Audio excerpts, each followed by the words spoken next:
ଶୀଘ୍ର ଆସୁଥିବା ପ୍ରଭୁ ଯୀଶୁଖ୍ରୀଷ୍ଟଙ୍କ ପବିତ୍ର ଓ ବହୁମୂଲ୍ୟ ନାମରେ ନିର୍ମଳ ଖରା ୟୁଟ୍ୟୁବ୍ ଚ୍ୟାନେଲରେ ପୁନର୍ବାର ଆପଣ ସମସ୍ତଙ୍କୁ ସ୍ୱାଗତ କରେ।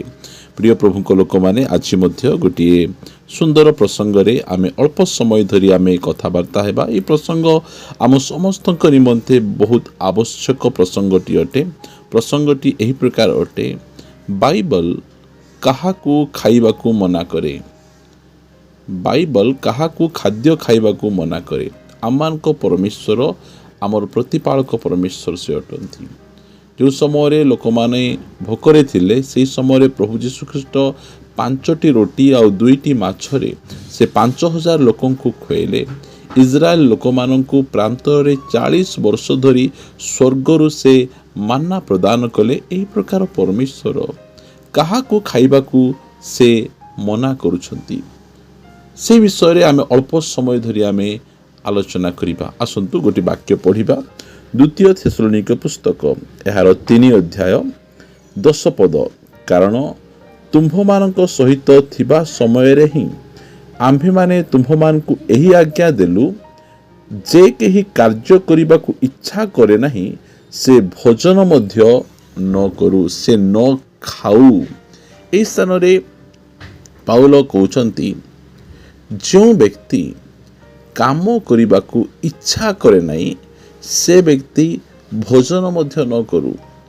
ପାଉଲଙ୍କର ସମୟରେ ଅନେକ ଭାଇମାନେ ସେମାନେ ଅଳସୁଆ ଥିଲେ, ଆଉ ସେମାନେ ଆମେ ପ୍ରଭୁଙ୍କର ଦାସ ବୋଲି କହି ଆ ଘରେ ରହି ତା ଘରେ ରହି ସେମାନେ ବିନା କାର୍ଯ୍ୟରେ ସେମାନେ ଖାଉଥିଲେ। ଆମେ ପ୍ରଭୁଙ୍କ ଦାସ, ପ୍ରଭୁଙ୍କର ସେବା କରୁଛୁ, ଆମେ ଏହା କହି ଆ ଘରେ ରହି ଖାଉଥିଲେ 5 ଦିନ, ତା ଘରେ ରହି 5 ଦିନ ଖାଉଥିଲେ। ସେମାନେ କିଛି କାମ କରୁନଥିଲେ, ଘରେ ବସି ରହୁଥିଲେ, ଇଆଡ଼େ ବୁଲୁଥିଲେ। ଆଉ ଯେଉଁ ସମୟରେ ସେମାନଙ୍କୁ ଭୋକ ଲାଗୁଥିଲା ସେମାନେ ସେ ଘରକୁ ଆସୁଥିଲେ ଆଉ ଖାଉଥିଲେ। ଆଉ ସେହି ପରିବାରର ଲୋକମାନେ ମଧ୍ୟ ସେମାନଙ୍କୁ, ଏମାନେ ପ୍ରଭୁଙ୍କର ଦାସ ବୋଲି ସେମାନଙ୍କୁ ବହୁତ ସୁନ୍ଦର ଭାବରେ ଖାଇବା ପିଇବାକୁ ସବୁ ସେମାନେ ଦେଉଥିଲେ। ମାତ୍ର ପାଉଲ ଯେତେବେଳେ ଏହା ଜାଣିଲେ, ଆଉ ସେମାନଙ୍କୁ କହୁଛନ୍ତି, ଯେକୌଣସି ପ୍ରଭୁଙ୍କର ଦାସ ହୁଅନ୍ତୁ କି ଯେକୌଣସି ବ୍ୟକ୍ତି ମଧ୍ୟ ହୁଅନ୍ତୁ, ଯଦି ସେ କାମ କରିବାକୁ ଇଚ୍ଛା କରେ ନାହିଁ, ଏହି ପ୍ରକାର ବ୍ୟକ୍ତିଙ୍କୁ ଖାଇବାକୁ ଦିଅ ନାହିଁ ବା ସେ ନ ଖାଉ, ଏହା ବାଇବଲ ଆମମାନଙ୍କୁ କହେ। ପ୍ରିୟମାନେ, ବାଇବଲ ପରି ସୁନ୍ଦର ପୁସ୍ତକ ଦୁନିଆରେ ନାହିଁ। ଆମମାନଙ୍କ ବାଇବଲ ଆମମାନଙ୍କୁ କହେ ଯେ କେହି କାମ କରେ ନାହିଁ, କାମ କରିବାକୁ ଇଚ୍ଛା ନାହିଁ। କାହାକୁ ଇଚ୍ଛା ନାହିଁ? ଅଳସୁଆକୁ ଇଚ୍ଛା ନାହିଁ। ଆମର ପରମେଶ୍ୱର ଅଳସୁଆ ଲୋକଙ୍କୁ ପସନ୍ଦ କରନ୍ତି ନାହିଁ। ସେ କହିଲେ, ରେ ଦୁଷ୍ଟ ଆଉ ଅଳସ ଦାସ। ଏହି ଦୁଷ୍ଟତା ଆଉ ଅଳସତା ଏଇଟା ପାପ ଅଟେ ମୋ ପ୍ରିୟମାନେ। କହିଲେ, ରେ ଦୁଷ୍ଟ ଅଳସ ଦାସ, ତାକୁ ନେଇ ସେ ଦନ୍ତର କିଡ଼ିମିଡ଼ିରେ ପକାଇ ଦିଅ। ଏହା ଦୁଷ୍ଟତା ଅଟେ। ଅଳସୁଆ ହେବାଟା ଏହା ଭଲ ନୁହେଁ, ଏହା ଦୁଷ୍ଟତା ଅଟେ। ଗୋଟିଏ ପ୍ରଭୁଙ୍କର ଲୋକ ଭାବରେ ଆମେ କେବେ ହେଲେ ମଧ୍ୟ ଆମକୁ ଅଳସୁଆ ହେବାର ନାହିଁ।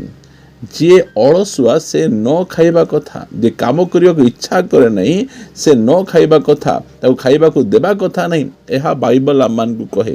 ଯେଉଁ ସମୟରେ ପରମେଶ୍ୱର ଆଦମକୁ ତିଆରି କଲେ, ଆଦମକୁ ତିଆରି କଲା ପରେ ପରମେଶ୍ୱର ଆଦମକୁ କ'ଣ କଲେ? 2 ଅଧ୍ୟାୟ ଆଦି ପୁସ୍ତକ 2 ଅଧ୍ୟାୟର 15 ପଦ ଲେଖାଗଲା, ପୁଣି ସଦାପ୍ରଭୁ ପରମେଶ୍ୱର ସେହି ମନୁଷ୍ୟକୁ ନେଇ ଏଦନ ଉଦ୍ୟାନକୁ ସୁସଜ୍ଜିତ ଓ ରକ୍ଷା କରିବା ପାଇଁ ନିଯୁକ୍ତ କଲେ। ଏହା ଆମର ପରମେଶ୍ୱରଙ୍କର ନିୟମ।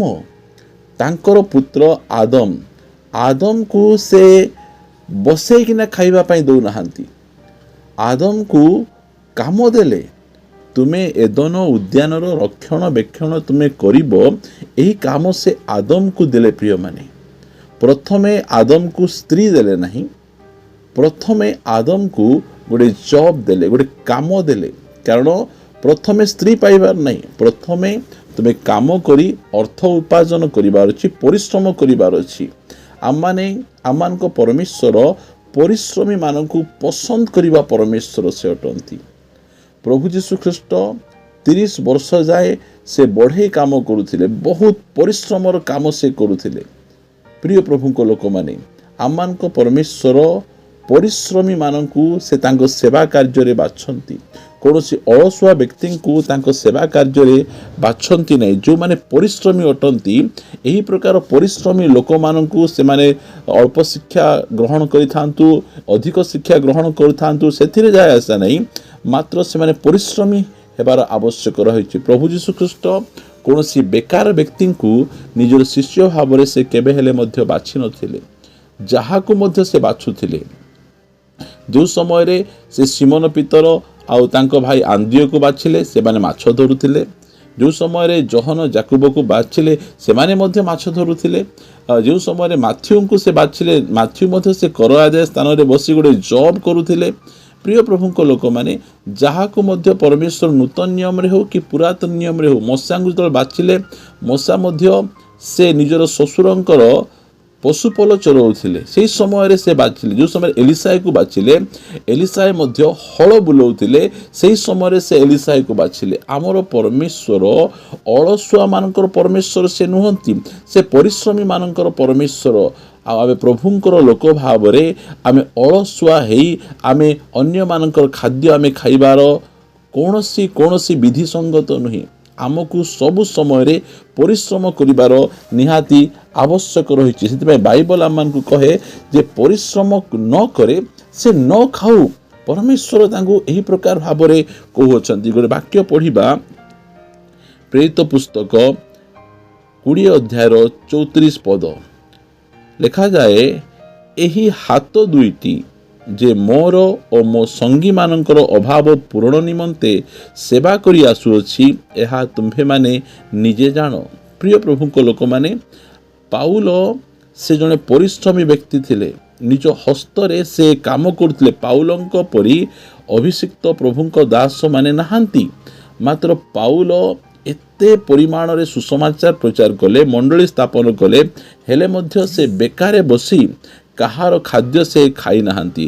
ଯଦି ପଢ଼ିବା 35 ପଦ, ଏହି ପ୍ରକାରେ ପରିଶ୍ରମ କରି ଦୁର୍ବଳମାନଙ୍କୁ ସାହାଯ୍ୟ କରିବା, ପୁଣି ଗ୍ରହଣ କରିବା ଅପେକ୍ଷା ଦାନ କରିବା ଅଧିକ ଶ୍ରେୟସ୍କର। ପ୍ରଭୁ ଯୀଶୁ ସ୍ୱୟଂ ଏହି ଯେଉଁ କଥା କହିଥିଲେ ତାହା ସ୍ମରଣ କର। ପ୍ରିୟ ପ୍ରଭୁଙ୍କ ଲୋକମାନେ, ଯେଉଁମାନେ ଅଳସୁଆ, ସେମାନଙ୍କୁ ବାଇବଲ କହେ ଯେ କାମ କରିବାକୁ ଇଚ୍ଛା ଯେଉଁମାନେ କରନ୍ତି ନାହିଁ, ସେମାନଙ୍କୁ ବାଇବଲ କହେ ସେମାନେ ନ ଖାଇବାଟା ଭଲ। ଏହା ବାଇବଲ ଆମମାନଙ୍କୁ କହେ। କାରଣ ଆମର ବାଇବଲର ପରମେଶ୍ୱର ସେ ଅଳସୁଆମାନଙ୍କୁ ପସନ୍ଦ କରନ୍ତି ନାହିଁ। ସେଥିପାଇଁ ସେ କହନ୍ତି ହିତୋପଦେଶ 6 ଅଧ୍ୟାୟର 9 ପଦରେ, ହେ ଅଳସୁଆ, ତୁମେ କେତେ କାଳ ଶୋଇ ରହିଥିବ? ତୁମେ କେତେ କାଳ ନିଦ୍ରା ଭାଙ୍ଗି ଉଠିବ? ତୁମେ କେତେବେଳେ ନିଦ୍ରା ଭାଙ୍ଗି ଉଠିବ? ଆଉ ଟିକିଏ ଶୋଇଲେ, ଆଉ ଟିକିଏ ଢୁଳେଇଲେ, ଆଉ ଟିକିଏ ନିଦ୍ରା ଯିବା ପାଇଁ ହାତ ଭିଡ଼ି ମୋଡ଼ି ହେଲେ, ତୁମ୍ଭର ଦରିଦ୍ର ଅବସ୍ଥା ଖଣ୍ଟ ପରି, ପୁଣି ତୁମର ଦୀନତା ସଶଯ୍ୟ ଲୋକ ପରି ଉପସ୍ଥିତ ହେବ। ଏହା ଜ୍ଞାନୀ ସଲୋମନ କହନ୍ତି। ପ୍ରିୟ ପ୍ରଭୁଙ୍କ ଲୋକମାନେ, ଆମେ ଯଦି କାମ କରିବା ପାଇଁ ଆମେ ଇଚ୍ଛା କରୁନାହୁଁ, କାମ ନାହିଁ ଅଲଗା କଥା, ମୋତେ କାମ ମିଳୁନାହିଁ, ମୋତେ କାମ କରିବାର ଅଛି, ମାତ୍ର ମୁଁ କ'ଣ କରିବି, ଏଇଟା ଅଲଗା କଥା। ମାତ୍ର କାମ ଥିବ, ଅଳସୁଆରେ ଘରେ ବସି ଆଠୁ ତାଠୁ ଖାଇ ଖାଇ ଆଜି ଅନେକ ଯୁବାମାନେ ଅଛନ୍ତି, ସେମାନେ ଅଳସୁଆ, କାମ କରନ୍ତି ନାହିଁ। ଅନେକ ସ୍ୱାମୀମାନେ ଅଛନ୍ତି, ସେମାନେ ମଧ୍ୟ ଅଳସୁଆ, କାମ କରନ୍ତି ନାହିଁ। ଅନେକ ସ୍ତ୍ରୀମାନେ ଅଛନ୍ତି, ଝିଅମାନେ ଅଛନ୍ତି, ଏ ପ୍ରକାର ଅନେକ ଅଛନ୍ତି। ପ୍ରିୟ ପ୍ରଭୁଙ୍କ ଲୋକମାନେ, ବାଇବଲ ଆମମାନଙ୍କୁ କହେ ଯେ କାମ କରେ ନାହିଁ। ଯଦି ଘରେ ଆମେ ଅଛୁ, ଆମେ ଘରେ ଅନେକ କାମ ରହିଛି, ଘରର କାମରେ ଆମେ ସାହାଯ୍ୟ କରିବାର ଆବଶ୍ୟକ ରହିଛି। ଆମେ ମଣ୍ଡଳୀରେ ଅଛୁ, ମଣ୍ଡଳୀର କାମରେ ଆମକୁ ସାହାଯ୍ୟ କରିବାର ଅଛି। ଆମର ପରମେଶ୍ୱର ସେ ପରିଶ୍ରମୀମାନଙ୍କର ପରମେଶ୍ୱର, ସେ ଅଳସୁଆମାନଙ୍କର ପରମେଶ୍ୱର ସେ ନାହାନ୍ତି। ସେଥିପାଇଁ ବାଇବଲ ଆମମାନଙ୍କୁ ଅତି ସ୍ପଷ୍ଟ ଭାବରେ କହେ, ଯିଏ କାମ କରିବାକୁ ଇଚ୍ଛା କରେ ନାହିଁ ସେ ଭୋଜନ ମଧ୍ୟ ନ କରୁ।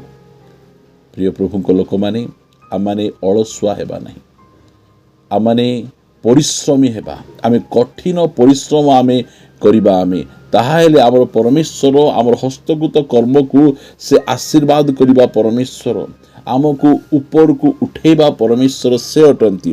ମାତ୍ର ସେ ଅଳସୁଆମାନଙ୍କୁ ଉପରକୁ ଉଠେଇବେ ନାହିଁ, ମାତ୍ର ସେ ପରିଶ୍ରମୀମାନଙ୍କୁ ସେ ଉପରକୁ ଉଠେଇବେ। ଲେଖାଯାଏ ହିତୋପଦେଶ 22:29, ତୁମ୍ଭେ କି କୌଣସି ଲୋକକୁ ଆପଣା ବ୍ୟବସାୟରେ ତତ୍ପର ଦେଖୁଅଛ, ସେ ରାଜାମାନଙ୍କ ସମ୍ମୁଖରେ ଠିଆ ହେବ, ସେ ନୀଚ ଲୋକମାନଙ୍କ ଆଗରେ ଠିଆ ହେବ ନାହିଁ। ଏହା ବାଇବଲ ଆମମାନଙ୍କୁ ସ୍ପଷ୍ଟ ଭାବରେ କହେ।